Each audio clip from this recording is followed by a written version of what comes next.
আরে যদি স্যার তৈরি করে স্যার ভাই ভিডিওটা দেখা একটা দেখা করে রাই লাগি ভাই লোক দিলাম ভিডিও স্যার দেখাই ভিডিও আজ দেখে না কাল দেখে ভিডিওতে কাল তো সফটওয়্যার বন্ধ আমরা সারা দিন ভিডিও দেখাই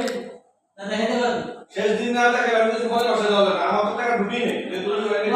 টাকা 15 টাকা আপনি দিয়ে দেবেন এটাতে এরা দিব এটা কিছু করে দেবে কোন কিছু দেবে ভিডিওতে যাওয়া আগে দেখাবো তাহলে তো বেলা দেখতে কামড়ে দিয়ে দিব অত বেলা অ্যাক্সিডেন্ট কামড়ে বানা দেয় তাহলে যদি তো বড় কিছু সারে তো বাবা রেখে ধরে ভুলে উঠছি সারে বলতে তো সমস্যা নেই সারে সমস্যা নেই কারণ তাই আপনার টাকা না দিতে যাও বুঝলি তো হ্যাঁ হ্যাঁ আপনার ডিসিআর তো করুন ডিসিআর করিলে আমি ডিসিআর মিলে রেন্ট চাই দিব আমি কাজ চেষ্টা করলাম 2000 টাকা 1000 টাকা কাটি আছে তাহলে আপনি কোন একটা 2000 টাকা ডিসিআর করুন যেটা ভাই সেই আমার তো তখন 4000 টাকা করে সারা গ্রামে ডিসিআর করতেন তো তখন ডিসিআর করতেন তো দুইটা ধরতে স্যার